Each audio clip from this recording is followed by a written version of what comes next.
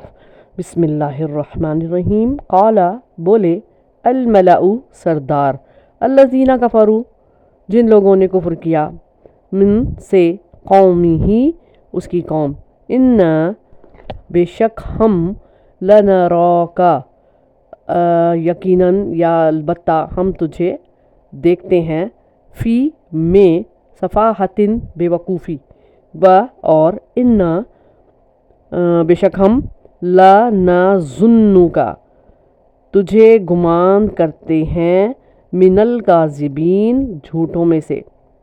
ترجمہ، اس کی قوم میں سے ان سرداروں نے جنہوں نے کفر کیا کہا، بے شک ہم یقیناً تجھے ایک طرح کی بے وقوفی میں مبتلا دیکھ رہے ہیں، اور بے شک ہم یقیناً تجھے جھوٹوں میں سے گمان کرتے ہیں۔ جب حضرت ہود علیہ السلام نے قوم عاد کے سامنے اللہ کا پیغام رکھا تو ان کے قوم کے جو سردار تھے نا، جو کافر تھے، کہنے لگے ہم تجھے بے وقوف اور بھٹکا ہوا، بے راہ رو سمجھ رہے ہیں، اور ہمارا ظن یہ ہے کہ تو جھوٹا ہے۔ ان کے سامنے حقیقت بدل گئی اور ان کا اندھا پن مستحکم ہو گیا، کیونکہ انہوں نے اپنے نبی پر جو الزام لگایا کہ تم بے وقوف یا جھوٹے ہو، تو وہ تو خود تھے بے وقوف بھی تھے اور جھوٹے بھی تھے، اسی لیے تو اللہ کے پیغام کو ٹھکرا رہے تھے۔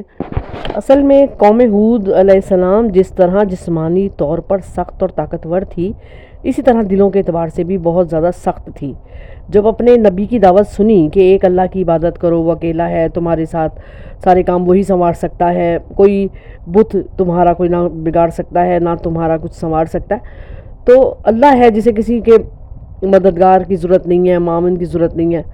تو ان کے بڑے سردار بول اٹھے کہ تو پاگل ہو گیا، ہمیں اپنے بتوں کی عبادت سے ہٹا کر ایک اللہ واحد کی عبادت کی طرف بلا رہا ہے، یہ والا کام جو کہ بتوں کی پوجا ہے وہ تو ہمارے بڑے کرتے آئے ہیں، ہم کیوں ہٹے اس چیز سے۔ تو ان کے نزدیک کم عقلی کی بات یہ تھی کہ ہمارے آبا و اجداد جن کی پوجا کرتے آئے ہیں ان سے ہم ہٹ جائیں اور ایک خدا کو مانیں، اس سے بڑی کم عقلی تو کوئی ہے ہی نہیں۔ تو اللہ تعالیٰ اور اس کی فرمان روائی کو بھی دنیا کے کسی بادشاہ اور اس کی حکمرانی کی طرح وہ خیال کرتے تھے۔ وہ کہتے تھے کہ جس طرح بادشاہ اکیلا اپنی مملکت پر حکومت نہیں کر سکتا، اسی طرح اللہ تعالیٰ بھی اپنے کام اور دنیا کے نظام چلانے کے لیے لوگوں کی مدد حاصل کرتا ہے۔ تو وہ کہتے تھے ہمارے دیوی دیوتا، سیارے، ارواح، یہ بعض اولیاء اللہ جو ہیں وہ سارے جو ہیں وہ اللہ کے مددگار ہیں، استغفر اللہ۔ تو اس پر اللہ کے نبی نے کہا کہ اللہ کسی کا محتاج نہیں ہے، اس کو کسی کی ضرورت نہیں ہے، وہ اکیلا ہی ہر کام کرتا ہے اور کائنات کا انتظام چلا رہا ہے۔ تو اس پر انہوں نے کہا کہ دو ہی باتیں ہیں، یا تو تم کم عقل ہو جسے یہ موٹی سی بات بھی سمجھ میں نہیں آ رہی ہے، یا پھر تم جھوٹے ہو، استغفر اللہ۔ پھر اس کے آگے کیا ہوا، اگلی آیت دیکھتے ہیں۔ بسم اللہ الرحمن الرحیم۔ قال اس نے کہا، یا قومی اے میری قوم، لیسا نہیں، بھی مجھ میں، صفاحتن کوئی بے وقوفی، ولیکنی اور لیکن میں، رسول بھیجا ہوا، من سے، رب العالمین تمام جہانوں کے رب۔ تو ترجمہ کیا بنتا ہے؟ اس نے کہا اے میری قوم، مجھ میں کوئی بے وقوفی نہیں، اور لیکن میں سارے جہانوں کے رب کی طرف سے ایک رسول ہوں۔ اس شخص سے بڑھ کر کون بے وقوف ہو سکتا ہے جو سب سے بڑے حق کو ٹھکرائے اور اس کا انکار کرے، جو تکبر سے راہ ہدایت دکھانے والوں اور خیر خواہوں کی اطاعت نہیں کرتا، جو اپنے دل اور جان سے ہر سرکش شیطان کی اطاعت کرتا ہے اور غیر مستحق ہستیوں کی عبادت کرتا ہے، چنانچہ وہ پتھروں اور درختوں کی عبادت کرتا ہے جو اس کے کسی کام نہیں آ سکتے۔ اور اس شخص سے بڑھ کر کون جھوٹا ہو سکتا ہے جو تمام احکام جو کہ الٹے وہ کام کرتے ہیں نا ان کو اللہ سے منسوب کر دیتے ہیں۔ انہوں نے کہا اے میری قوم، میں بے عقل نہیں، یعنی وہ کسی طرح بھی بے وقوف نہیں ہیں، وہ تو نبی ہیں، وہ تو رسول ہیں، وہ اللہ تعالیٰ کے رسول ہیں، راہ ہدایت دکھانے والے ہیں، بلکہ ہدایت یافتہ ہیں۔ تو انہوں نے کہا میں جہانوں کے رب کی طرف سے رسول ہوں، بلکہ میں نہ نادان ہوں نہ جھوٹا ہوں، اس اللہ کا رسول ہوں، تم بھی اسے رب اکبر تسلیم کرتے ہو، وہ ہر چیز کا مالک ہے، خالق ہے، اور تمہیں اللہ کا پیغام ہی تو پہنچا رہا ہوں، خود اپنے پاس سے میں کچھ نہیں کہہ رہا، تمہاری خیر خواہی کرتا ہوں، یہی دو صفتیں ہیں جو تمام رسولوں میں یکساں ہوتی ہیں، نمبر 1 پیغام حق پہنچانا، اور نمبر 2 لوگوں کی بھلائی چاہنا اور امانت داری کا نمونہ بننا۔ انہوں نے بھی تقریباً جواب ایسے ہی دیا اپنی قوم کو، حضرت ہود نے، جس طرح کہ حضرت نوح علیہ السلام نے اپنی قوم کو جواب دیا تھا، یعنی کہ مجھ میں بے وقوفی کچھ نہیں ہے، بات صرف اتنی ہے کہ میں رب العالمین کی طرف سے رسول اور پیغمبر بن کر آیا ہوں اور اس کے پیغامات تمہیں پہنچا رہا ہوں، اور میں واضح طور پر تمہارا خیر خواہ ہوں۔ یہی بات حضرت ہود علیہ السلام نے بھی کی اور کہا کہ تمہاری آبائی جہالتوں اور غلطیوں جو کہ تمہارے باپ دادا کے زمانے سے ہوتی آ رہی ہیں، میں اس میں تمہارا ساتھ دینے کے بجائے تمہاری طبیعتوں کے خلاف حق بات کہہ رہا ہوں نا، تو جس کو تم برا سمجھ رہے ہو اور مجھے بے وقوف کہہ رہے ہو۔ اگلی آیت میں یہی بات ہے، ابلغکم، میں تمہیں پہنچاتا ہوں، رسالاتی، پیغام، ربی، اپنے رب کا، وانا، اور میں، لکم، تمہارا، ناصحٌ، خیر خواہ ہوں، امین، امین۔ کیا مطلب ہوا؟ میں تمہیں اپنے رب کے پیغامات پہنچاتا ہوں اور میں تمہارے لیے ایک امانت دار خیر خواہ ہوں۔ وہی بات جو کہ میں نے آپ کو بتائی کہ ہود علیہ السلام نے جواب میں کہا کہ میں نادان نہیں ہوں، میں جھوٹا نہیں ہوں، بلکہ اس اللہ جس کو تم بھی مانتے ہو اسی کا بھیجا ہوا ایک رسول ہوں، پیغمبر ہوں، تمہیں اللہ کا پیغام پہنچا رہا ہوں، اپنے پاس سے میں کچھ بھی نہیں لگا رہا، بس جو کچھ اللہ نے مجھے دیا ہے بغیر کسی کمی بیشی کے تمہیں پہنچا رہا ہوں، تم اس کو تسلیم کر لو۔ بسم اللہ الرحمن الرحیم، آیت نمبر 69۔ اوا عجبتم، کیا، مانے کیا، وعجبتم، تمہیں تعجب ہوا، ان کہ جاءکم، تمہارے پاس آئی، ذکر، نصیحت، من، سے، ربکم، تمہارے رب کی، علی، پر، رجل، ایک آدمی، منکم، تم میں سے، لینذرکم، تاکہ وہ تمہیں ڈرائے، واذکروا، اور تم یاد کرو، اذ، جب، جعلکم، اس نے تمہیں بنایا، خلفاء، جانشین، من بعدی، اس کے بعد، قوم نوح، قوم نوح، وزادکم، اور تمہیں زیادہ دیا، فی، میں، الخلقی، خلقت، بسطۃ، پھیلاؤ، واذکروا، سو یاد کرو، آلاء، نعمتیں، اللہ، اللہ کی، لعلکم، تاکہ تم، تفلحون، فلاح پاؤ۔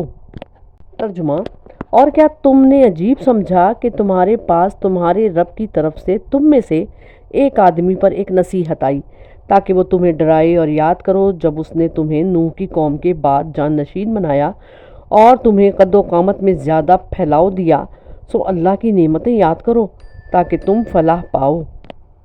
بعض روایت کے مطابق عاد کے لوگ جو تھے نا، ان کے قد تقریباً 12 ہاتھ جتنے تھے۔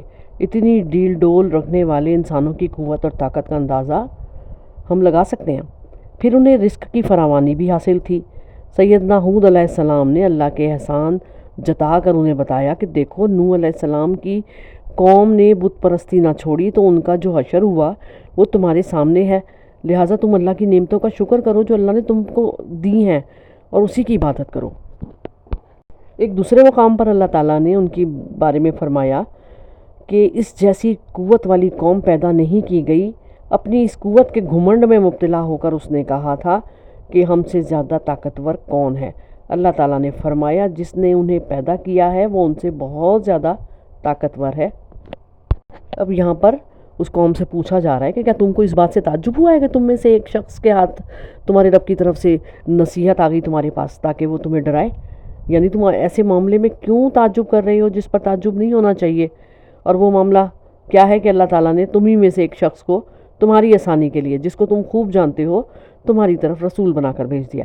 وہ تمہیں ان باتوں کی یاد دہانی کراتا ہے جس میں تمہاری مصلحت ہے، اور تمہیں ان کاموں کی ترغیب دیتا ہے جس میں تمہارے لیے فائدہ ہے، اور تمہیں اس پر اس طرح تعجب ہوتا ہے جیسے منکرین تعجب کرتے ہیں، انکار کرنے والے۔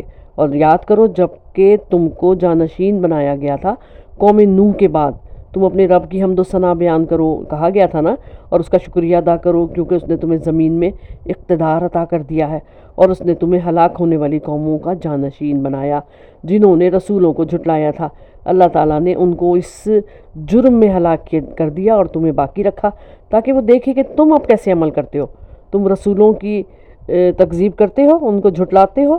اگر تم ایسا کرتے ہو تو اس بات سے بچ جاؤ، کیوں کہ دوسری قوم جو کہ نوح علیہ السلام کی تھی، ان کے ساتھ جو سلوک ہوا تھا نا اپنی ہٹ دھرمی کی وجہ سے، ایسا ہی سلوک تمہارے ساتھ ہوگا۔ اللہ تعالیٰ کی نعمتوں کو یاد رکھو جس اس نے تمہارے لیے خاص کر دیں۔ وہ نعمت کیا تھی؟ اس نے زیادہ کر دیا تمہارے بدن کا پھیلاؤ، یعنی اس نے تمہیں بہت زیادہ قوت دے دی، بڑے بڑے مضبوط جسم، مضبوط ہاتھ جن سے سخت قسم کی پکڑ تم کرتے تھے۔ یہ اللہ تعالیٰ کی عطا ہی تو تھی۔ بس اللہ کی نعمتوں کو یاد کرو، یعنی تم اللہ تعالیٰ کی بے پایاں نعمتوں اور اس کے بار بار کیے گئے احسانات کو یاد رکھو، تاکہ تم یعنی ان نعمتوں کو شکر گزاری کے ساتھ اور ان کا حق ادا کرتے ہوئے یاد رکھو گے تو کامیاب ہو جاؤ گے، یعنی اپنے مطلب پالو گے، اپنا مقصد حاصل کر لو گے اور اس چیز سے نجات پالو گے جس سے تم ڈرتے ہو۔ ہود علیہ السلام نے ان کو نصیحت کی، ان کو توحید کا حکم دیا اور ان کے سامنے خود اپنے اوصاف بیان کیے اور فرمایا کہ وہ ان کے لیے نہایت امانت دار خیر خواہ ہیں۔ پھر اگلی آیت دیکھتے ہیں، بسم اللہ الرحمن الرحیم۔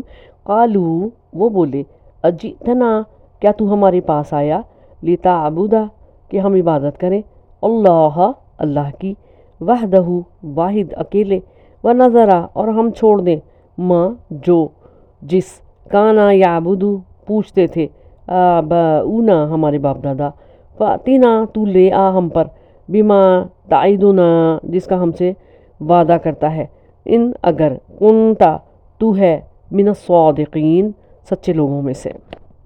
ترجمہ دیکھتے ہیں۔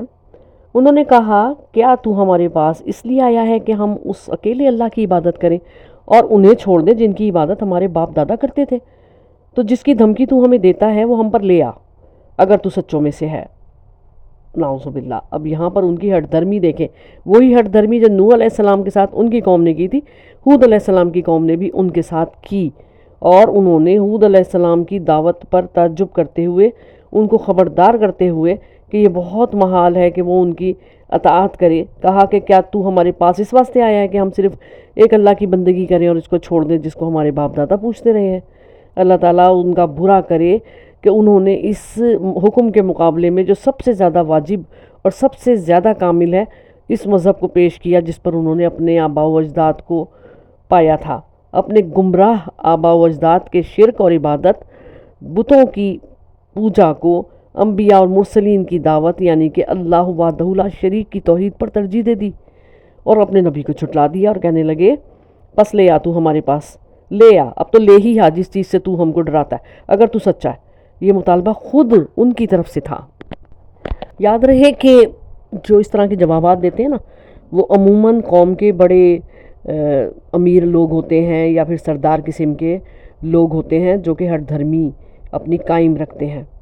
تو حضرت ہود علیہ السلام کی قوم کو یہ بات ناگوار گزری کہ وہ ایک خدا کو مانیں اور باقی اپنے بتوں کو چھوڑ دیں جن کی پوجا ان کے باپ دادا کے زمانے سے ہوتی چلی آ رہی تھی۔